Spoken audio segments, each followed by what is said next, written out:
entities, ghosts, demons, and any fear that arises for you around those topics. My name is Laura Mazzotta. I'm the Akashic therapist, and it is my mission to have everyone in the world learn their Akashic records so that they can have access to, just ready access to health and vitality and energy and confidence.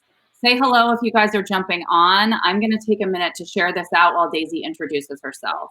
Hi, I'm Daisy Farrell. I'm a psychic medium, and I also work as an intuitive counselor, helping other people with their abilities, and also as a healer. So, morning, Dawn. Thanks so much for being here with us. Good morning.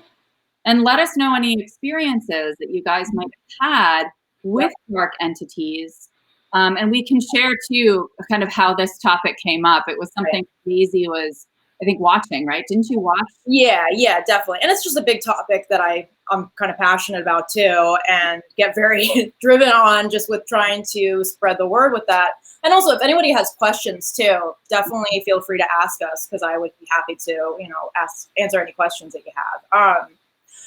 But I mean, this came about, we were both talking about it, but basically the main thing for me is that, unfortunately, I feel that the popular culture in our society, with everything with ghosts, paranormal stuff, everything like that, that's basically the most popular thing, is all the dark, scary stuff. Mm-hmm. That's what we know for the most part. All the TV shows that are out there, all of the movies too, even all the live stuff, the reality shows, basically, I want to say even like 90% of that, right, tends to all be about demons, possession, horrible, scary, terrible things, trapped souls, people needing to be helped to go cross over, all kinds of stuff. Because at the end of the day, right, people find it more entertaining. It's better television to them. And, I do think that mediumship in maybe a better form has become more popular on TV. But at the same time, first of all, it's not as popular. It's not enough. And I also think that at the same time, there's problems with that as well, because it also does put out some of the misconceptions as well with mediumship, kind of that, they're always 100% accurate, and that they're always going to have this astounding like information and everything, and that every medium is just flawless if they're the real deal. And, unfortunately, those shows, they're heavily edited. They're showing you like 10 minutes of an hour reading. And it really makes people have the wrong expectations going into stuff. And then they'll just think that, oh, well, there's something wrong with me, or there's something wrong with the medium, or whatever. So unfortunately, there's so much of this out there that I just think causes a lot of issues with that, and blocks so many people from wanting to get help from a medium, and also from people opening up to their own gifts, which is one of the biggest things too, because that's kind of what we grow up seeing. That's what we grow up knowing. And there isn't enough education out there that's readily available to tell us otherwise, right? So I'm really passionate about trying to kind of tell people that, I mean, at least it's just from my experience and my opinion, that I don't necessarily feel that that's something to worry about. But I really like to share that with you, because I just think there's too much out there for people to see that just builds fear, which is so unfortunate to me. Yeah, and I think that, so much of what's put out there is for entertainment purposes. Right. Yeah. Exactly. Like, it wouldn't be fun if there was just like this nice, happy ghost, so they're like, oh, we don't need to help it. Like, it's fine. Like, that would be so boring for people. They wouldn't want to make a TV show out of that at all. Yeah, they get involved in the hype of it all. Hey, Pamela, good morning. Thanks for being here.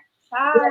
And, and when you and I were talking about this too, I was saying there's a handful of my clients who wonder if they have abilities, or even if they're not really curious about it, or they don't really know much about it, they are freaked out by any kind of entity that comes into their awareness, because they're not educated about it.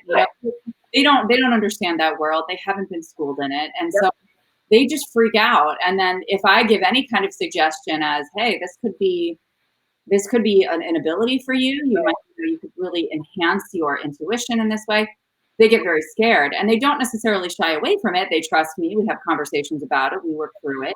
But I just think that, those are people who are in treatment having a conversation with somebody.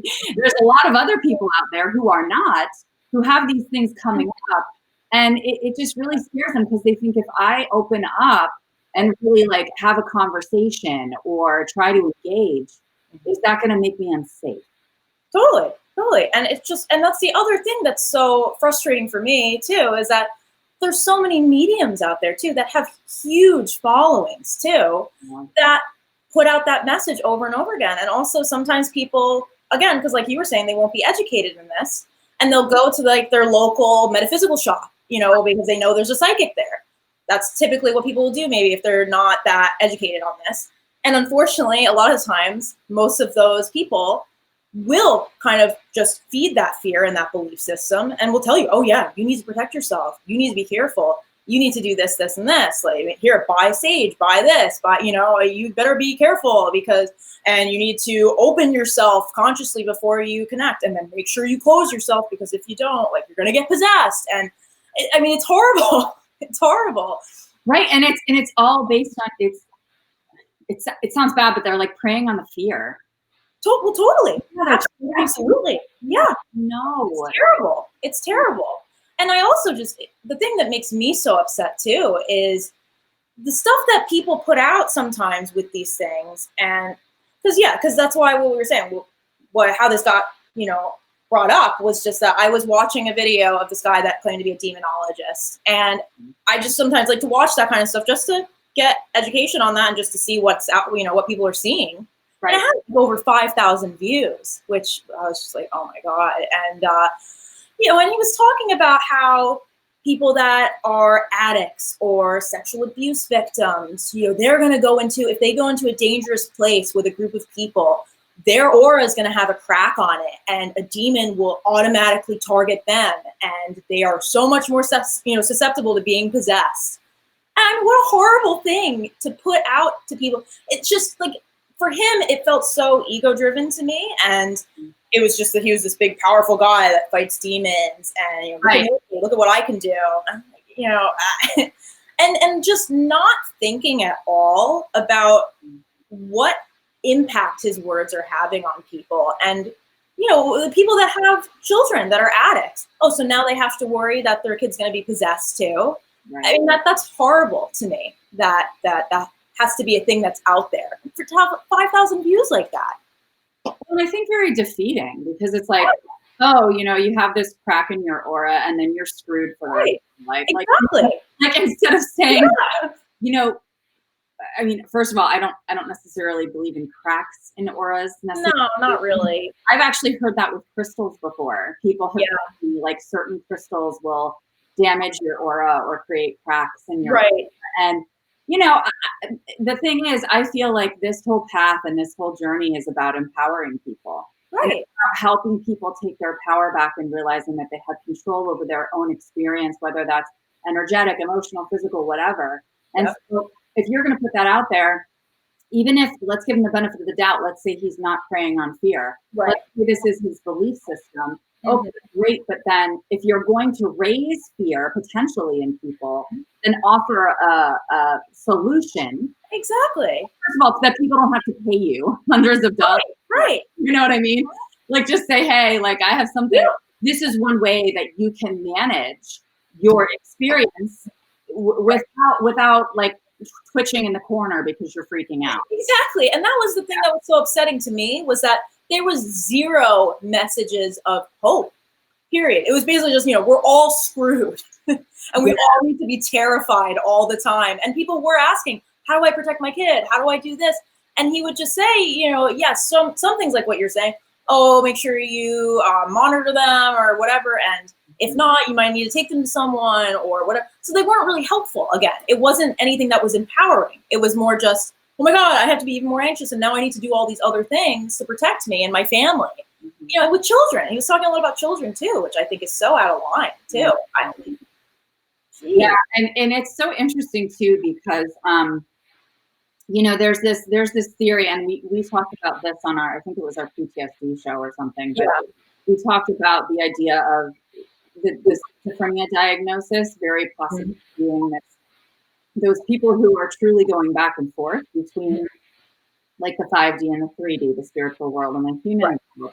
And it's funny because in my work with people with psychosis, it's amazing people who are dedicated, how many people are able to move forward from that without any medication Right. because they've had conversations with whatever voices they might be hearing. They've Right. had conversations with whatever image that they're seeing or visual that they're seeing or being or entity.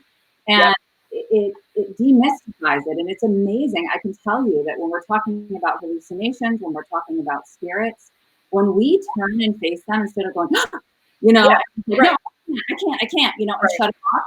And we literally turn toward them and say, hey, like, I acknowledge that you're here. You don't even have to have a conversation with them, but just like kind of offer that energetic invitation. Right. It's amazing how that image that you have will immediately soften. Oh yeah. Immediately. Right. And that's because that's the biggest thing I think with all of this is at the end of the day, fear, we're just afraid of the unknown, of stuff that we can't see. Yes. And the thing is that when people start opening up to abilities, because this definitely happened to me too. Yeah. In the beginning, I definitely had some fear as well. And it's just things start happening or you become more aware of certain things.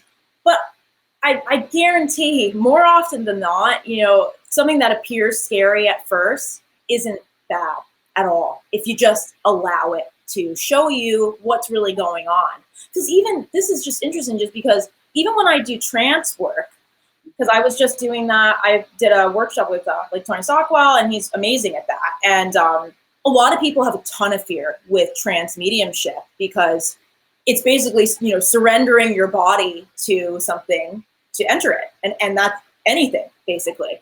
So many people, of course, get in their head about that and think, well, I'm going to get possessed. And there have been times when something presents itself to me, and at first they look kind of scary. And you know, it will trigger that more human side of me. And I'm like, whoa, that's a little creepy. Or that's something that I'm used to seeing in a horror movie or something. But then I remember, hang on, you know, let me just allow it to kind of feel into it more and just see what is really going on. And it's always positive. It's something good. Mm-hmm. It's just, so a lot of the times we have an experience, and of course, from what we've learned from the media, from everything that we've learned, that's automatically where our brain is going to go. Mm-hmm. Obviously, it's just natural to do that. But it's just about taking that extra step to pause when you see yourself doing that and just allowing it to maybe just show you a little bit more. It's uncomfortable. It can be scary, uncomfortable. But like I said, I guarantee you it's usually something very positive. Well, I just like that approach in general when we're talking about fear of anything. Right, exactly. We make it these giant magical monsters in our brain, you know, whatever it is we're afraid of. Right. You know, whether it's an entity or whether it's something in our world. And it's about our vision of it. It's about our interpretation of it. Mm-hmm. And it's funny because that's kind of what I was going to say earlier too, is whether this is something in your world or something that is existing energetically or spiritually, your ability to really determine what the reason is that it's presenting in your or in your reality is the most effective approach to take, because that's how you're going to feel empowered. Whether it's feared or not, it's like, okay, what's this showing up for? What is the lesson I need to take from this? What is this, you know, what purpose is this serving for me? Exactly. Yeah. No, yeah. Oh, go ahead. One of the things I was just going to say, one of the comments that Pamela made was about most of my contacts are afraid because of religious beliefs. Mm-hmm. Oh, totally. Yeah. So, yeah. Yeah. What has your experience been with that, Daisy? Like, you know, just surrounding this topic and right.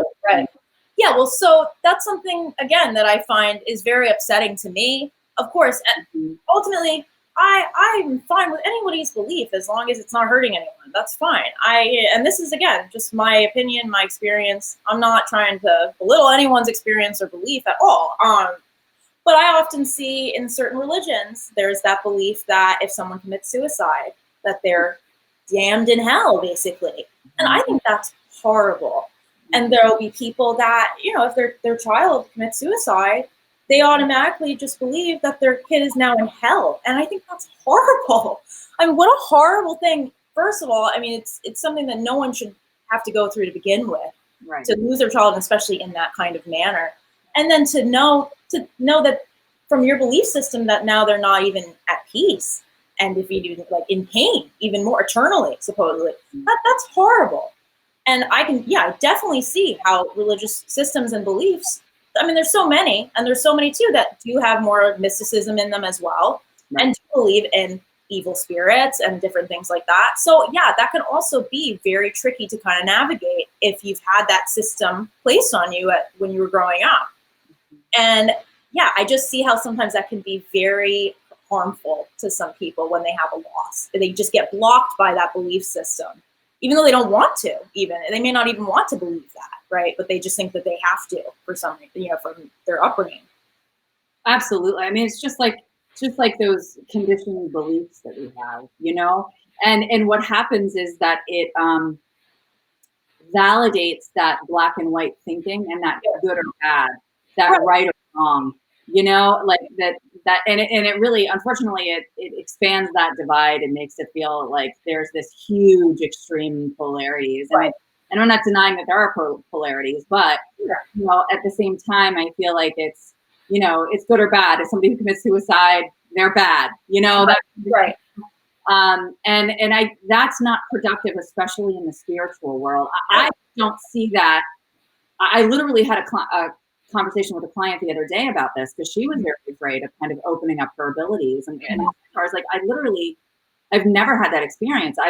I've always experienced unconditional love and peace and good intention. And even for patients or for myself with entities that, might seem like, not really sure about that one, or that's a scary image or something like that.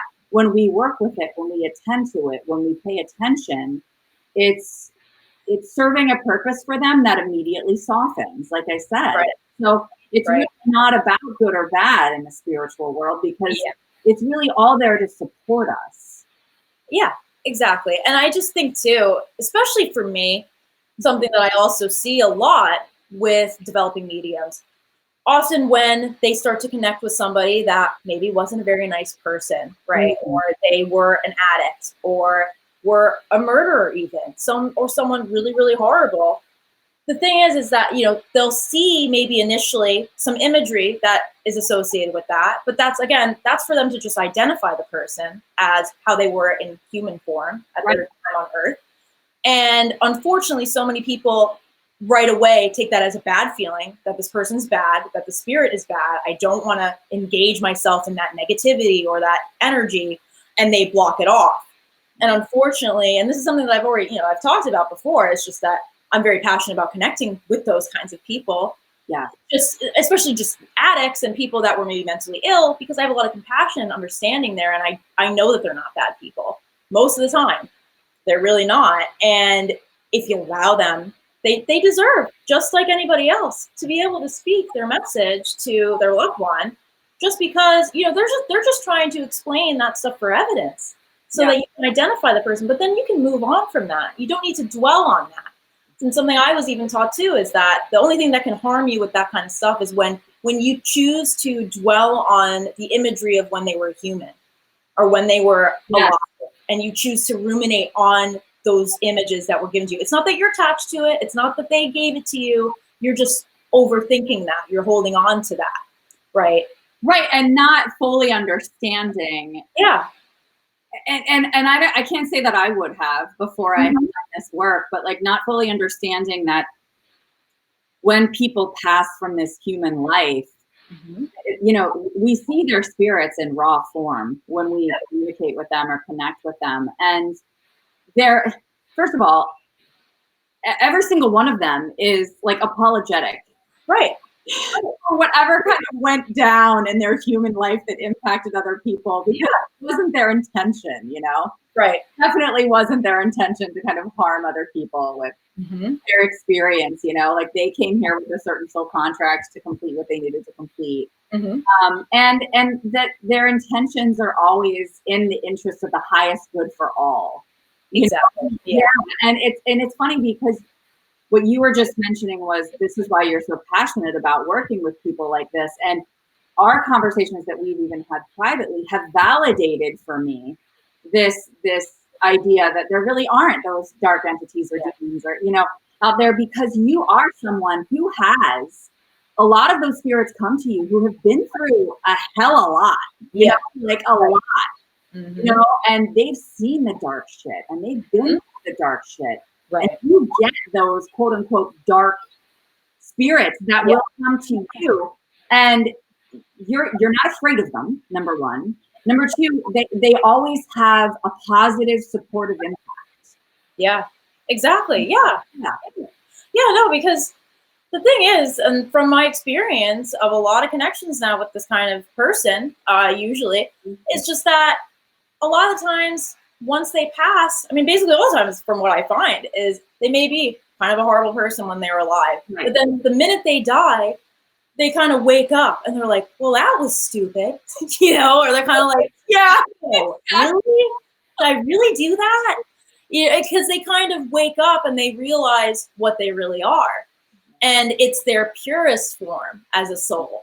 And that's the thing, like all those diseases and things, they create these layers that, you know, there are heavy layers over the regular soul without that.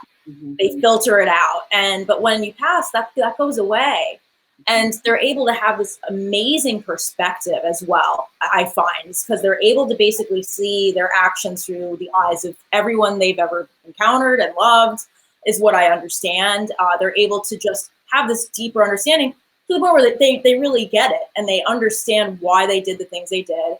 They feel apologetic. They feel terrible. They just want to help really from there on. And I often find, especially in these kinds of people and relationships, they're just doing everything they can to make up for it and to help this person. That's what I was going to say.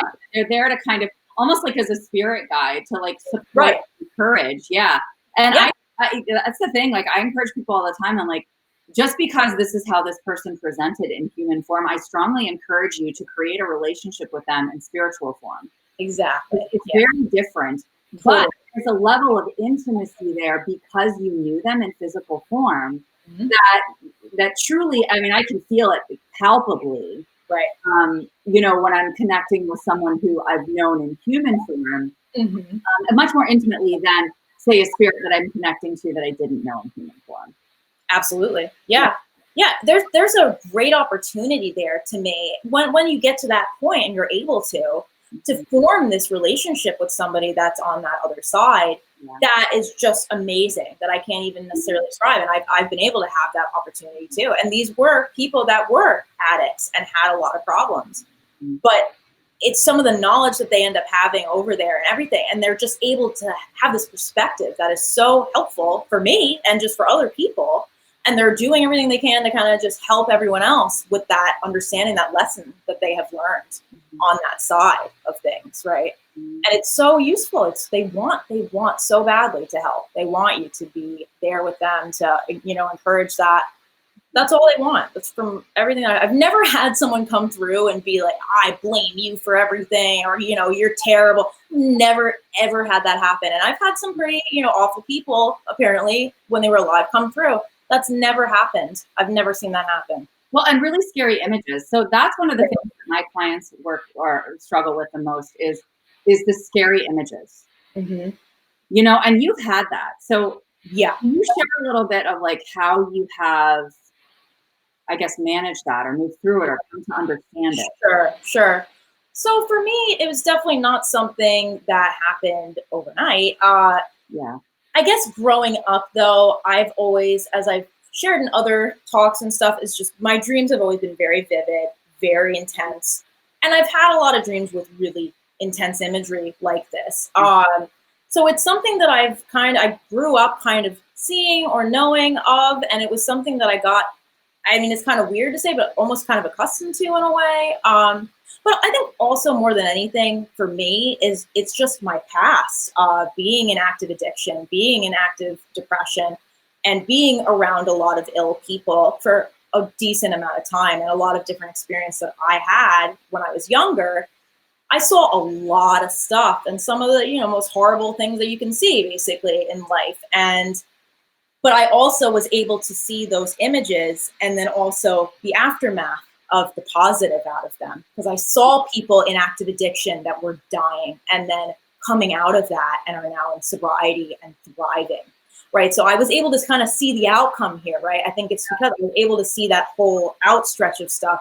So I know, yes, there can be some horrible imagery there, but if you give it a chance, sometimes, you know, there's more to it. There's always more to it than that. There's so much more to it. Yeah, and like Amanda posed this question, why do they show us a scary image? So I'll answer that first, and then you can Sure see if how you feel. Yeah. But I mean, I even know that on work that we've done on some of your dreams together, when we talked about it, that, you know, my personal feeling is it's very similar to like intrusive thoughts that people get with OCD or panic attacks. It's like, I've had, yeah, that you're presented with intense imagery to capture your attention. You know, it's a very strong, critical message, and it's very important to them that you receive it. And you're not going to pay attention. You're not necessarily going to, you know, really sit with this and say, oh my gosh, like, what does this mean?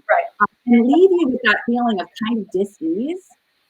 When we feel a little bit of dis-ease, emotionally, physically, whatever, we're guided to make ourselves feel better, right? And so we're like, okay, I'm going to treat this in some way or take care of myself or whatever. And so in this situation, it's, you know, no, attend to me, pay attention. And this tells me too, if you're getting scary images, that it's also that you haven't been listening in a certain area. And so, hello, you know, you know, and that's what panic attacks are. And that's what intrusive thoughts are. It's like, hello, like, you need to be more preventive or taking good, you know, better care of yourself. And that doesn't mean that you're not taking care of yourself already, you know? So don't criticize yourself in that way, because we all get these things that come into our lives. And I just think that it's a signal, and it's from a divine intelligence. So beings that know better than we do, you know, about like what we really need to explore in our lives. Do you have thoughts on that, Daisy? Oh, absolutely. I think also the thing is that we get so fixated on the imagery or whatever, which is understandable. I mean, I've had plenty of experiences where I'll get slammed with something pretty disturbing. And the thing is, it also, there's a lot of different types of people. Certain people can handle stuff more than others, whatever. And that's the other thing. I think a lot of times too, is that people forget that you're in control. You've always been in control, but you don't know that yet, maybe, or you don't realize it and you haven't owned that yet. And the thing is that really that's the thing. They don't want to scare you. They don't want to hurt you. They don't want to freak you out. But imagery is one of the best ways to get a point across, unfortunately, in certain cases. But one thing I would definitely suggest is that for some people that are getting imagery like that, for example, I mean, I think the most common thing is ways of passing. Yeah. Certain people, when they're starting out with mediumship, that will be, because if somebody is, for example, really clairvoyant, that's going to be their go-to when they're in development. They haven't maybe worked on the other senses to work on messages. So when they're starting out, they're going to try to get cause of death, and they're going to get it clairvoyantly because spirit knows that that's what they are able to use easiest, because they want it to be easy for you. They don't want to make it challenging. So the thing is that we forget that we can tell them what works and what doesn't work for them. You can have boundaries with them and be like, hey, I really appreciate that you're trying to share this with me. And I really appreciate that you're trying to just help me feel and understand, but could you show me in a different way? Yes. Right. And they'll more often not, I mean, they'll listen. They want to listen to you. They want to help. They want to work with you. Spirit they just want you to help them. They want you to work with them. They're happy to do that in any way that's going to be the best for you. Whatever is going to work for you to be able to serve them and help them, they'll do it. And we don't realize that. We forget that we have that control or that power. And that we have access to it all the time. Yeah, right.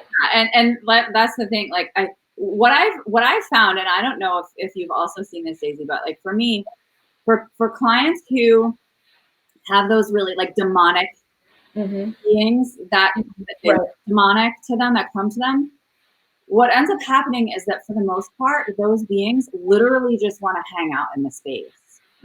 And more often than not, they're serving a protective function for that person. So that's what I see appearing like as a theme, kind of. Right. Yeah. Well, and I think also a lot of times, again, like I was saying, is that we just don't realize what something actually is. Right. We just assume right away from what we've been seeing, from what we've seen. And a lot of the times I've found that people will mistake their loved one, even like a grandfather or something, and they'll think it's a demon. And it's just their grandfather, right? Just trying to be there to help them, right? Because again, just that lack of knowledge or education out there. So people automatically think, oh my God, there's this thing around me. Because even for me, like I've had various experiences, paranormal stuff happen to me. And one thing that's interesting, I guess, for me was that when this stuff did happen, I actually, like, I would be afraid, but at the same time, I kind of had this knowing maybe that it wasn't something harmful. So I guess maybe in a way, I'm kind of lucky in that way. I always found that kind of weird, but I think it's also just from, a lot of this stuff happened before I knew what I was doing or that I was a medium. So they probably were drawn to that or whatever. They were just showing me stuff, but I wasn't really afraid when it would happen. If I thought about it, it was scary to me. But then when it would actually happen, I kind of would be almost weirdly just okay. Yeah, see, because you were engaging your ego when you thought about it. And right. That's exactly the belief system you're talking about. Like, if your grandfather's showing up, or, you know, anybody from your family, let's say, that's completely harmless and is showing up in your space, but you have a belief system about supernatural things or about paranormal things, then, you know, your image of that being is going to be filtered through your beliefs, and you're going to see her as a demon or as a negative entity. Exactly. And well, and that's what I really find at the end of the day. I mean, yeah, there are entities or there are spirits, they can do stuff. However, I want to say almost a good like 80% of that most of the time is actually coming from us. And we do not give ourselves enough credit for how powerful we can be. Yeah. Now, we even find that people often, they can manifest things to move or things to happen. Or phenomenon to take place, and they don't even realize that we really have a lot of power over that. And often demons, to me, or things like that, scary things, are really our own personal life, our own fears going on in our own life that is manifesting in something else outside of us. See, that I love so much. Yeah. Because that's exactly it. Just like when we run into, oh, this person's pissing me off, or, you know, all of that stuff, that's a mirror for ourselves, right? That's what a mirror for. What are those things that I need to work through? What are those areas that I'm not completely healed or comfortable in, and I need to do that work? Same thing goes for the spirit world. Right. No? Right. So Patty actually has a message that I've put up here on the screen. And actually, it flows so beautifully because you literally just stated this. Right. Why do entities sometimes break things or make things fall or move? Right. So, I mean, what I will say about that too, though, is that, like what I just said, is, yeah, I definitely do think that that can be a thing where we do manifest that kind of stuff to happen. And like I said, we don't realize how much power we have. However, I will definitely say that entities or, you know, people on the other side can do that as well. And really, more often than not, pretty much any time that happens to me is, again, they're not trying to do it to freak you out, to scare you. They're just trying to say hi. And, you know, they're usually just trying to figure out what's maybe the best approach to get your attention, or what's the best way to reach your attention. And sometimes they'll try a lot of different avenues to go about that. They might try that in your dreams. They might try that by making things disappear or coming back, or like an item that was there is moving around or whatever. So again, they don't mean to maybe break your stuff or freak you out, but they're just trying to kind of see, well, they've been ignoring all this other stuff I've been doing. So maybe if I really like move this, that'll get their attention. So again, it's not harmful. It's just they're trying to get your attention. I also believe, and because, you know, spirits have different personalities, right? Yeah, totally. Just like we do as humans. And so, you know, sometimes you're going to have that spirit come in who's like a bull in a china shop. So I view it as like, okay, spirits are energy, like everything's energy, okay? Spirits carry an energy. So if you have a spirit that's visiting you or that's hanging out, that happens to be a little bit of that bull in a china shop, or has a very intense energy about them. Like, for instance, if I play my giant solar plexus singing bowl, all of my pictures fall off the wall.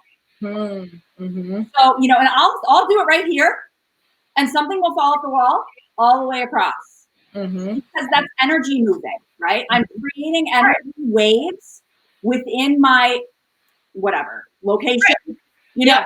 that is knocking things off the wall or knocking things down. So if a spirit enters your energy field or enters your home or your space, they have a very intense energy about them.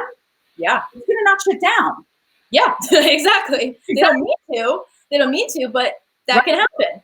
I see a lot of times, one of the biggest ones I think is electronics kind of glitching out.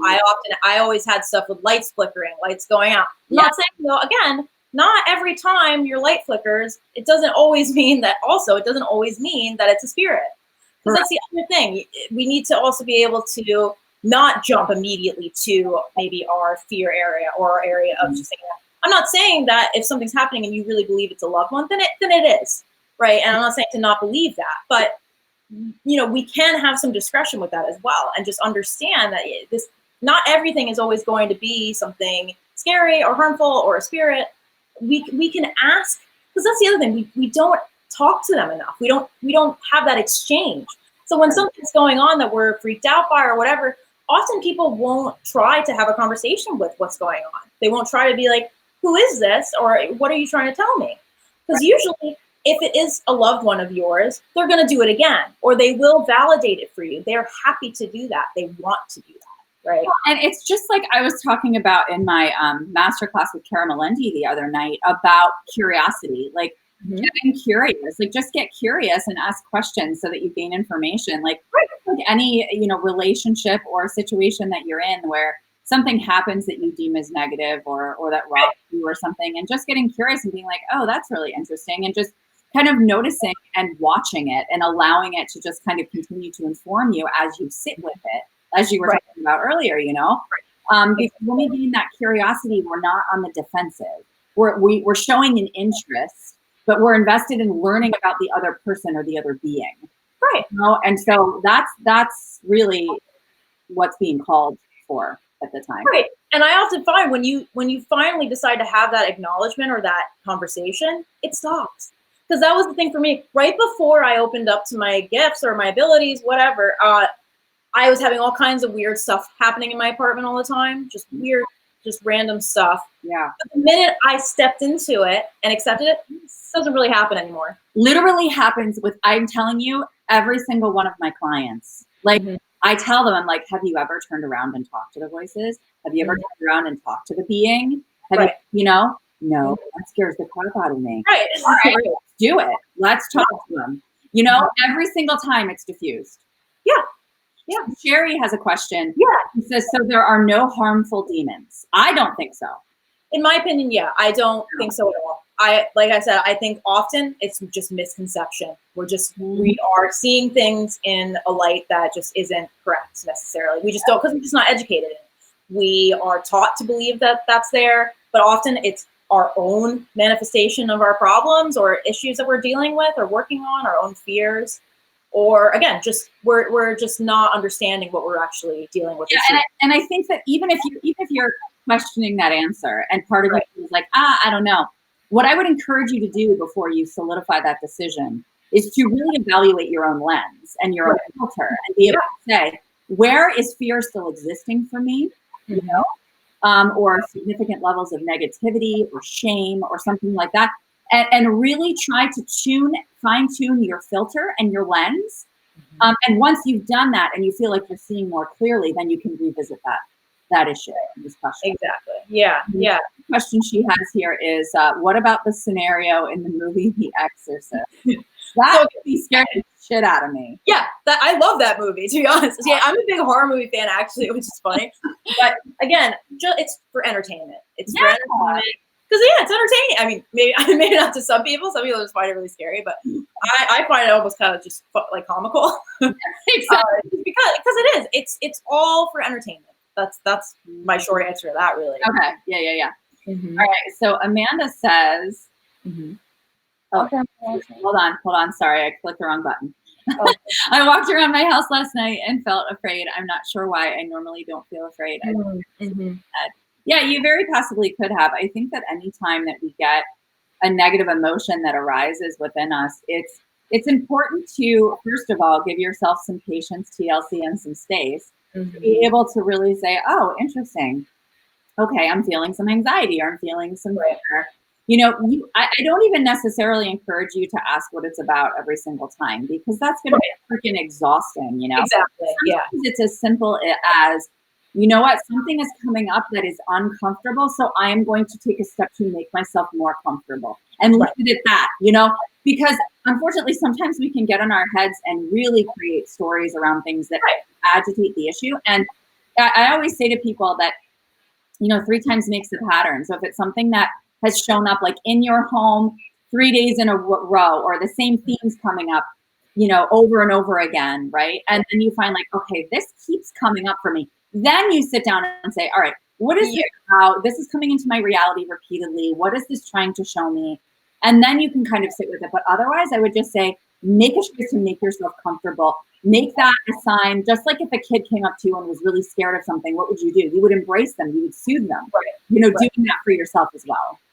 Yeah, exactly. And I think, again, sometimes when I'm walking around the house at night, we just get that creepy feeling or something. But again, that's not necessarily something actually going on. A lot of times it's just that kind of fear comes from, movies that we've seen and everything. And we get just a creepy feeling or whatever. And that's all it is.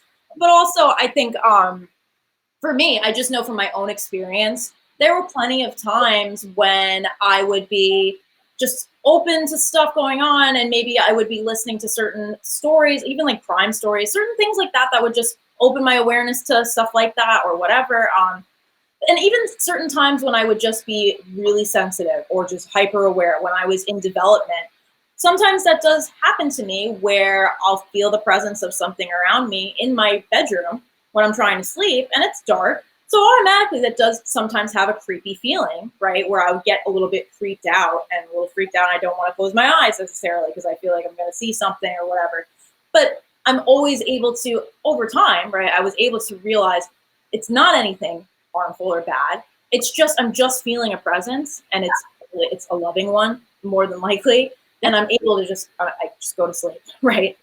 Right. And I think tapping into what you said earlier about just tell them you're uncomfortable. Like, yeah, that's the thing. Like, you can literally just say, like, this is making me uncomfortable beyond my whatever level or whatever, you know what I'm trying to say. And so I would really love it if you could come back another time.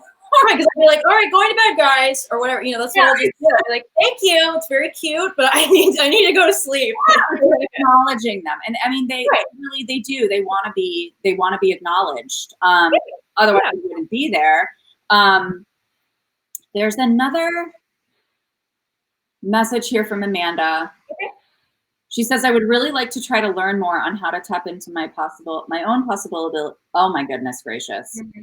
You agreed, right? I would love to communicate with my daughter and father. You always communicate with your family once you open up. I mean, for me, the answer is yes. I can access them, but it's not necessarily, I don't know. You tell me what you think here, Daisy, but it's not always at my discretion, because I feel like it's more at the spirit world's discretion than it is mine. Like, if I enter the records, or if I enter into communication with a loved one that has passed, if I call on my father or I call on my grandmother or something, and kind of, I can immediately feel whether they're accessible to me or whether they're kind of like hanging out with somebody else right now or whatever. Like, I'll say, oh, I'm with your sister right now or something. They're not always going to be right there, but I will find somebody within my family that, so, and I'm not going at it with a desperate energy, like I need, which is really important to note, but I really feel that you can have access to all of them when you open up your abilities. Absolutely. And I'll even say, because that's the thing, you don't necessarily have to open up to abilities to have that connection. Is something I do want to stress on, because that's great, and that can probably enhance it. That can make you more aware. It can only maybe help, right? If you're just tapping into more awareness with how you receive certain information from them. Another thing for me is just that any medium that tells you that they have the strongest connection to your loved ones and you have to go to them to speak to them.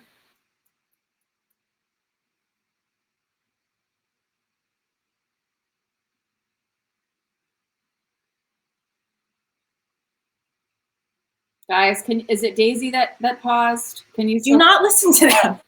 There we go. Okay. Yeah, you paused for a few minutes or 30 seconds. No, okay. I wasn't sure if that was you or me. I was trying to. Okay. Okay. So you were saying anybody who tells you that, you know, you have to go to them in order to Right. Right. A medium is your best way. Right. Not true. Okay. Because I don't care how good of a medium you are, a parent and child relationship, that parent will always, always have the strongest connection with that child. Yes, and that's like, hello. And the thing is, for me, is just that, okay, so the thing with the medium and going to a medium for that is just that it's going to be a little different than when you're trying to connect with them. That's just the thing. So the only positive with the medium is that they can bring this level of maybe just more clarity, or they're able to, I mean, more than anything, I think the biggest block that people have when they try to connect with their own loved ones is that they don't trust it because they know them. Yeah. So often, let's say if I'm thinking I'm connecting with my grandmother and I'm seeing memories or imagery of her, I could easily say, well, I'm just thinking of a memory. That's not her, you know, sharing that with me. So a lot of times that's probably the biggest block of all for people trying to do that. And so that's where a medium can help with that, at least, because it helps you with that belief and kind of letting go of that block. Yeah. And it's validating because obviously they don't have that bias from knowing the person. But I always, at the end of my sessions, I always do the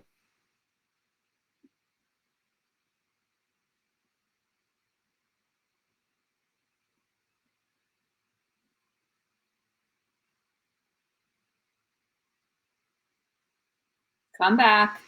Come back, Daisy. best I can to help forever, right? And just build on that. And it's so cool because a lot of the times too, people's loved ones will show me things that they've been doing already to show that they're around and sign. And usually the person will be like, oh, that does happen. I just didn't realize that that's from them. Yes. Then that kind of helps that process, because it's a process. You notice things from them and you can ask for certain signs and they'll do it. They'll deliver. I guarantee it. They want to. And the thing is too, that I think people should know is just that when you notice, like if you ask for a sign from a loved one and you see something, acknowledge it. Because you can be like, okay, thank you. I see it. If that's really you, can you do it again, please? And they'll do it again. But it's when we ignore them or we're like, well, that's probably wishful thinking. Well, I don't think so. Then, you know, it gets harder for them because they're just trying to do it and it can be easy, but we make it so hard. Right. And why are we questioning it? It's because of our own self-doubt, right? It's because of our own self-doubt and our own lack of confidence. And, you know, what harm could come from you believing that this is a sign from a loved one? Like, exactly. Like, right. Believe it. And that's exactly what I was going to say is like, ask for signs. Be like, hey, show me an upright penny for the 3 times in the next week or something, you know? So you can find that validation for yourself. You don't have to go to a medium. It certainly helps because I agree with you that for me, it's been more validating than anything. Yeah, absolutely. It just helps make it stronger. It will just make it stronger a lot of times. And and that's the other thing too. For example, like if you have a hard time with the memory thing, like if you're doing a meditation and you try to connect with someone and you're feeling these memories or whatever, if that seems to be a difficult way for you to trust that that's them, then try other ways. Because that's the thing. Everything's going to be different for each person. And that's kind of the fun of it too, is that you can really create your own system to connect with them for something that works for you. Mm-hmm. If you feel that's too difficult or too much, just it's hard for you to accept, then do ask for things outside of that, or birds, music, or something that's really odd and like obscure kind of, I think is always the best, because then that's really helpful for validation, to ask for something just really weird instead of, you know, a rose on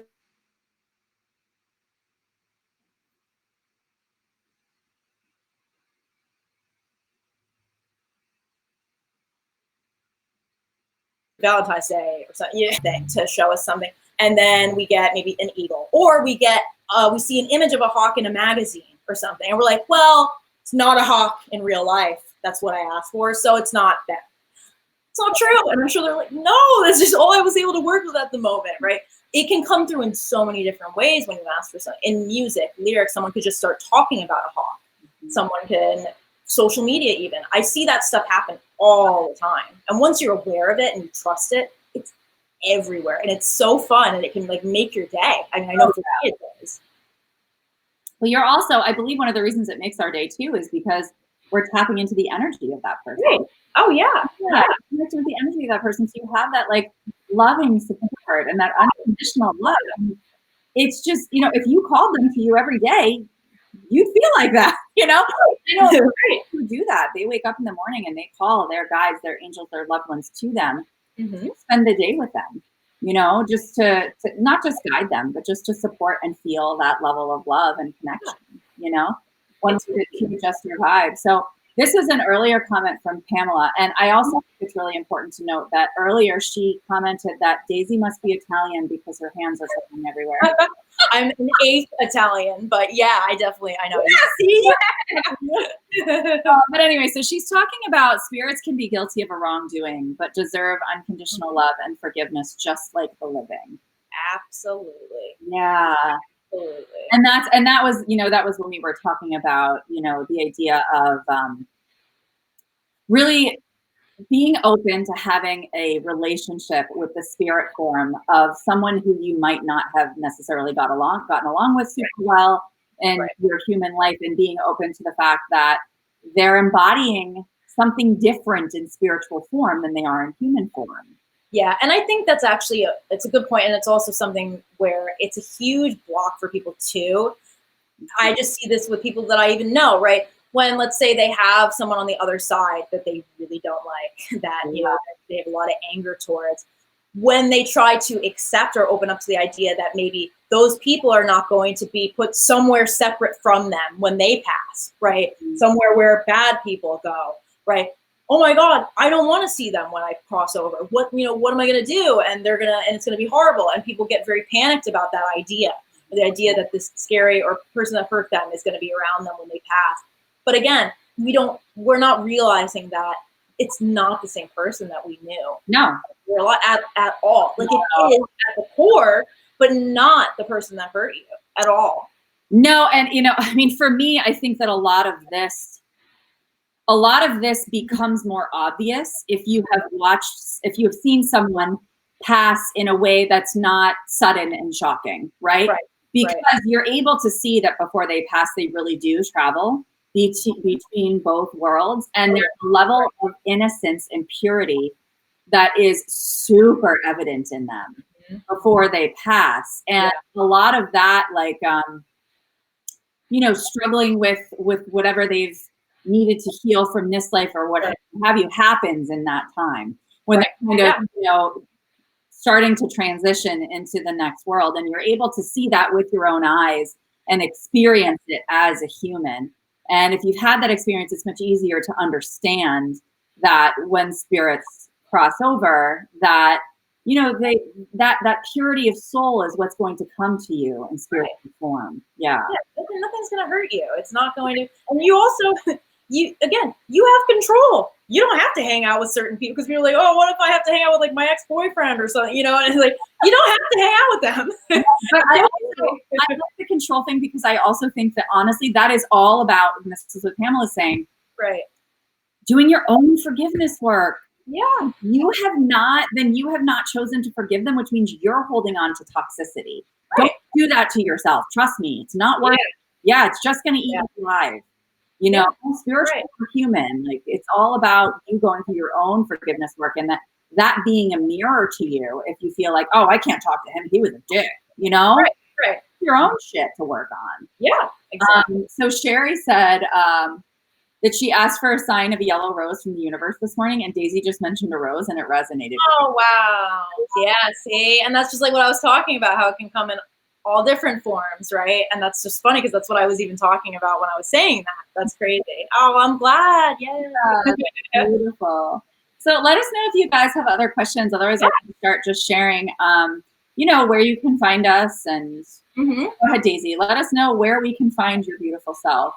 Yeah. So daisyfarrellmedium.com is where you can find all my services. You can message me. You can also message me on my Facebook page, which is Daisy Farrell Medium, and also Instagram, which is also Daisy Farrell Medium. So those are all ways you can message me on any of those. I'm happy to help. And I also have my design page, which is daisyfarrell.com. and Designs by Daisy Farrell on Facebook and Instagram. And that's for my crystal healing jewelry and pyramids that I make and everything. So they're all kind of intertwined too. So yeah, please feel free to ask me anything you ever want. I also do lives all the time on questions like this or anything that you want to discuss. I'm happy to do that. Great. Yeah. And I just want to post this message from Pamela. Earthly guilt is released in death. Spiritual innocence is reborn. Yeah, we're returning to that core of who we are. And that's why I love the spiritual path, my friends, because it allows us to do that here on Earth. You know, that's great. Yeah, we can experience that bliss now. You know, we don't have to wait until we're goners. Exactly, right. It's such a gift to be able to do that. Yeah. We have access to that and we can tap into that here. So so you guys can find me on Emerge Healing and Wellness, which is the page we're streaming from now. I have a free Facebook group called Room for Healing. I can put that in the comments. Today's the last day to join me in my Activate course. We're doing a lot of past life work, ancestral healing, current life regressions, future life journeys, just really activating that passion-driven self that's at our core, kind of getting rid of any of that energetic stickiness that's been hanging around because of ancestral things that have been passed down or things we brought through from past lives that haven't been resolved. So right now there's $100 off through today just because that course already began. So let me know if you have any interest in that. And I would just love to field any questions either in the comments or in my messenger or through email, emergehealingandwellness@gmail.com. If anything's coming up for you right now, this is a time when there is a lot of collective fear. So it can come in any forms of content, you know, like whether that's, oh, I'm afraid of the spirit world or I'm afraid of the coronavirus or whatever it happens to be. You know, we are both here to hold space for you and to just be a place of temporary comfort as you kind of find your footing. So let us know if you guys need anything. Okay, you're welcome, guys. Thanks so much for being here and engaging. Yeah, thank you. Our pleasure. Yeah, and then we'll be live again soon. Yeah, I mean, I feel like there could be probably even a second one on this because one of the other thing that I wanted to touch on, but we could probably do another video on this, is just the idea that people need help crossing over, because that's another big one for me, that people get stuck, right? I really don't like the idea. So many people tell people that if someone was murdered or someone, you know, had a horrible tragedy happen to them in their passing, that they're now condemned and they're stuck in the place it happened to have it happen to them over and over again for eternity. That is horrible. And it's not true. And people also, the idea that people need help crossing over and that they're stuck. You know, for a long time, that was a hard one for me to figure out or to work on. And I think one of the best ways to look at it for me is to look at it the same way as birth, and how there may be complications in birth. There may be some difficulties in birth. You may have to intervene in some way. However, you do always end up on the other side, right? So that's just one thing I did want to put out there before we go. No, yeah, and I had one other thought on that because I actually was able to really explore and experience this through one of my past life regressions that I did. And I did it with Bobby Baranowski at Asheville Past Lives Project, and he is wonderful. He's a lovely human. And I've integrated a lot of his techniques and practices into my own past life work with clients. But what I loved about this was that, so one of my lives, I passed, but then I decided to kind of hang out as spirit because my son was a heroin addict. And so I was really serving this like protective role with him, and I was a very close, intimate guide with him, and I was able to kind of assist him with moving through his life safely. And what I loved about that past life experience was my ability to see how much decision making and control we have as spirits. You know, so that once we cross over, it was like, no, I'm not done yet, so I get to decide to stay. If I want to, if it's serving my soul's path, if it's serving my soul's journey, and if it's not, then I'm going to choose to hang out somewhere else, or I'm going to reincarnate into somebody else's body or what have you. Because as a spirit, you're going to choose whatever is, I guess, in resonance with where you're supposed to go as a soul, like how you're supposed to progress. Does that make sense? Oh, absolutely. Yeah, absolutely. And also just the idea too is just that we have full control. We're not, we can be wherever we want. I feel that spirit can be in many places at once because they're not in three-dimensional space. True. Time. Yeah. I think that they can exist in multiple places at once, and that they're not condemned anywhere, and they have total freedom to kind of go wherever they want. Yes. And yeah, and part of that can absolutely be, because also another thing with that too is that sometimes I feel like people will feel guilt that because someone will tell them that their loved one is trying to help them and they're not choosing to cross over until their work is done, and people will feel guilt over that because they're like, oh my God, I'm keeping them from being happy. Right. And, I'm making them stay. And that's not true. Again, they're just there to hang out, and they're not stuck. They're not trapped helping you until you get to some point in your life. They're just helping. Yeah. And understand that like before souls incarnate into human form, they make a decision to like make a soul contract because this is the life that's going to help them progress, which means that people who are their children, people who are just coming into their reality are meant to come on their path to help them learn that so that they can progress, so that even just coming into this life, they knew what they were signing up for. And then they're going to continue to make choices that assist them with furthering their path. Right. And I think that's the most beautiful thing too, that I've been able to experience also, is how the living end up teaching the dead as well. Yeah. And we help them.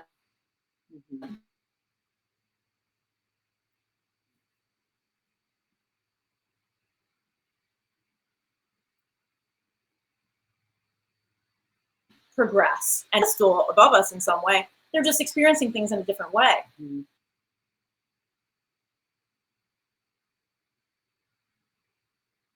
Are you there? You're pausing on my end.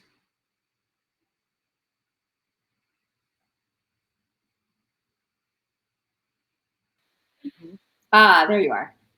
Yay. No. This is better than the last couple days. So I'll take it. I'll take it, right? And it's funny because as we're talking, I just keep coming up with more and more topics that we could discuss. So so we'll have to do another one. Let's do another one. Thank you for being here today. I think it's time for us to sign off because otherwise we'll talk for 4 hours. I know, right?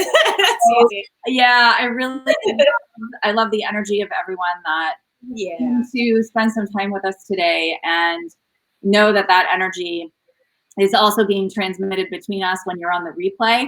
Please feel free to ask any questions that come up as you're watching this if you're not with us live, and we'll be happy to get back to you, especially if you actually tag our name in the comment. We'll be more likely to see it and get back to you sooner. So just keep that in mind. And I hope you guys have a beautiful Thursday and an awesome weekend. Yeah. All right. See you guys soon, everybody. Soon. All right. Bye. Bye.